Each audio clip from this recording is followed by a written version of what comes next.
Back to the channel.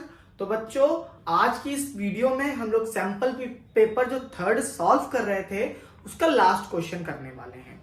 जो question हमारा case study based question है उसको हम लोग सॉल्व करेंगे। तो बच्चा लोग, क्वेश्चन बहुत आसान है। आपको बस क्वेश्चन देखो, स्टेटमेंट मैंने पहले बताया केस स्टडी बेस्ड क्वेश्चन में क्या होता है। स्टेटमेंट जो होता है वो आपको बस अच्छे से पढ़ना है। बाकी जो नीचे 3 क्वेश्चन होते हैं, 4 होते हैं, एक ऑप्शनल होता है, उसको थोड़ा आराम से सॉल्व कर सकते हो। तो क्वेश्चन में स्टेटमेंट तो मैंने नहीं लिखा है, बट क्वेश्चन लिख लिया है। स्टेटमेंट क्या है? Jagdish has a field which is in the shape of a right angle triangle A Q C. He wants to leave a space in the form of a square PQRS in the form of square inside the field for growing wheat। यहाँ पे वो क्या करना चाहता है? wheat grow करना चाहता है। and the remaining growing vegetables as shown in the figure दिया हुआ है। in the field there is a pole marked as O। एक पोल है O marked से, ठीक है। Based on the above information answer the following question. तो बच्चा, कुछ क्वेश्चंस दिए हुए हैं, मैंने यहाँ क्वेश्चन मेंशन किया हुआ है, देखो ध्यान से और पढ़ो जरा। Taking O as a origin, first question है A question. Taking O as a origin, coordinates of P are -200, 0 and 200, q are 200, 0। PQRS being square, what are the coordinates of R and S? एक चीज बताया गया है, PQRS is a square, so PQ is equal to QR is equal to RS is equal to PS। ठीक है, इतना हो गया। अब अगर देखा जाए तो PQ की वैल्यू कितनी दी है, PQ की डिस्टेंस कितनी है, यहां पे लिख लो डिस्टेंस ऑफ PQ कितना है भाई। डिस्टेंस का फॉर्मूला लगा दो, नहीं तो नॉर्मल भी निकाल सकते हो। तो अगर फॉर्मूला लगाते हैं तो x2 माइनस x1 का whole square plus y2 minus y1 का होल स्क्वायर। बट ये हमारा x पे है, y तो हमारा पूरा 0 है। तो यहां पे क्या होगा, x2 देखें तो ये हो गया x2, ये हो गया x1, ठीक है। तो x2 कितना है 200, माइनस लगाओ, माइनस का 200 मतलब ये हो गया 200 प्लस 200 का स्क्वायर, ठीक है। तो ये कितना हो जाएगा 400 यूनिट। हमारी PQ की डिस्टेंस दी है 400 यूनिट। सो एक चीज याद रखो, हमारा S का कोऑर्डिनेट क्या होगा, S का जो x एक्सिस वाला कोऑर्डिनेट होगा और R का जो x एक्सिस वाला कोऑर्डिनेट होगा वो तो 200 होगा। बट Y का क्या होगा, अब हम इतनी डिस्टेंस में हम किसको कितने मेजर करेंगे, 400 यूनिट में। सो द डिस्टेंस बिटवीन, या कुछ भी लिख सकते हो, distance of PS is equal to 400। So the coordinates of PS and RQR is equal to 400, ठीक है। above the x axis, ठीक। स्टेटमेंट टाइप का मैं पूरा बता दे रहा हूं। So coordinate of what S is equal to, पहले -200, 400 पॉजिटिव का, ठीक है।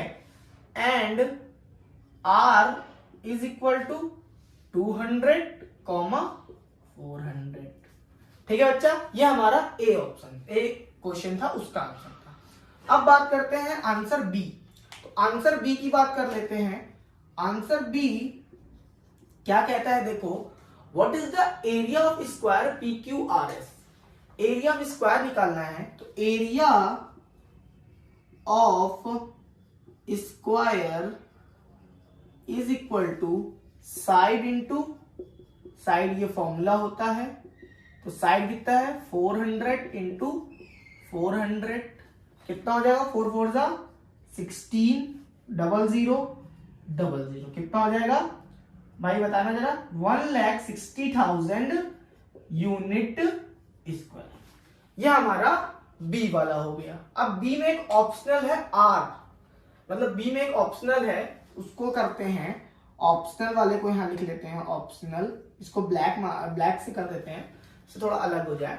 What is the length of a diagonal P R, diagonal इसकी लेंथ निकालनी है पी आर की, ठीक है। निकाल सकते हैं हम लोग, नहीं निकाल सकते क्या?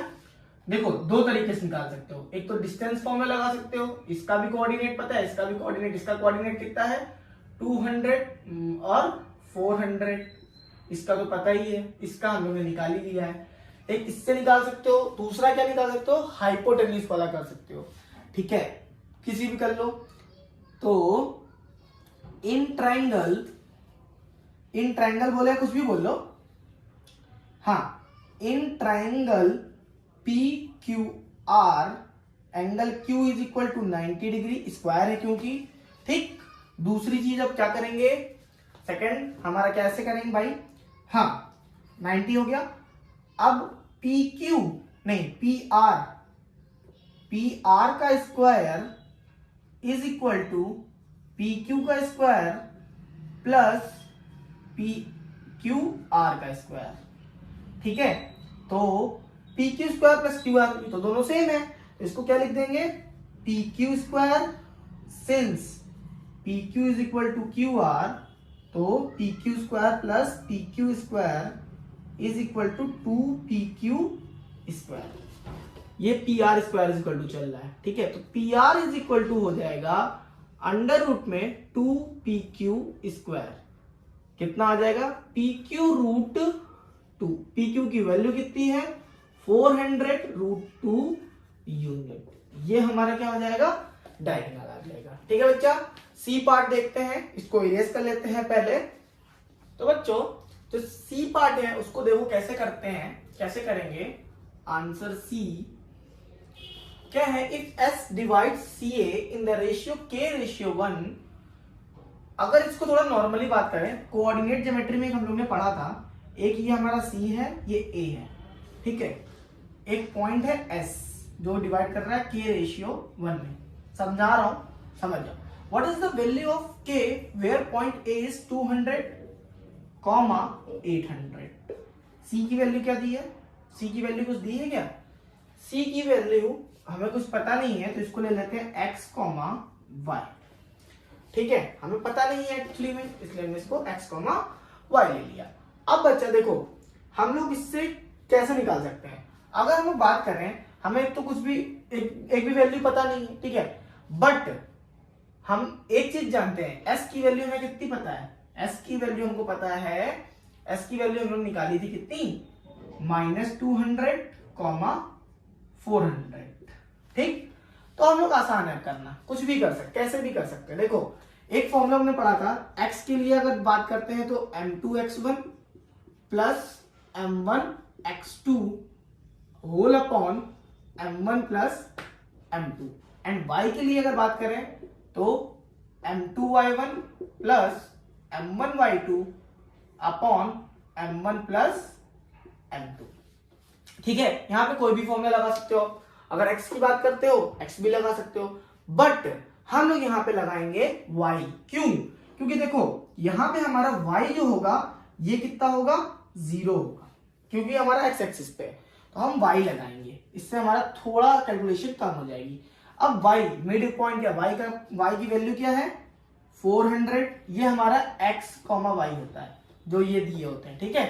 400 इज इक्वल टू m2 कितना दिया है, m2 दिया है k, m1 है 1, m2 1 इंटू y1 कितना है 0 प्लस m1 कितना है k इंटू y2 कितना है 800 whole upon k plus 1, solve कर लो, 400 into k 400 plus 400 is equal to 800 k। तो अब इसको कैसे देखेंगे, 800 k को उधर भेज दो, तो 400 is equal to 800 k minus 400 k, तो 400 k इज इक्वल टू आ जाएगा 400 k इज इक्वल टू कितना हो जाएगा 1 हो जाएगा। ये हमारा क्या हो जाएगा बच्चा आंसर हो जाएगा। ठीक है बच्चा, आज हम लोग का ये सैंपल पेपर 3 जो है यहीं पे खत्म होता है। 6th पार्ट था हम लोग का ये। ठीक है बच्चा, नेक्स्ट जो पेपर होने वाला है जो सीबीएसई की तरफ से लॉन्च हुआ था हम लोग उसको सॉल्व करेंगे। ठीक है, हो सकेगा तो 6 नहीं कम से कम पार्ट में सॉल्व करने की कोशिश करेंगे, जिससे आपका टाइम बचे। ऑलरेडी यार ये कितनी डेट हो गई, आज हो गई 18, ठीक है सॉरी आज हो गई 19 जनवरी। ठीक है, अब हम लोग के पास बचे हैं गिने चुने दिन, तो 1-2 सैंपल पेपर और हम लोग सॉल्व करेंगे, बाकी आप लोग अपनी प्रैक्टिस करते रहना। ठीक है बच्चा, तो मिलते हैं नेक्स्ट क्लास में नए सैंपल पेपर के साथ। तब तक के लिए take care, bye bye and all the best.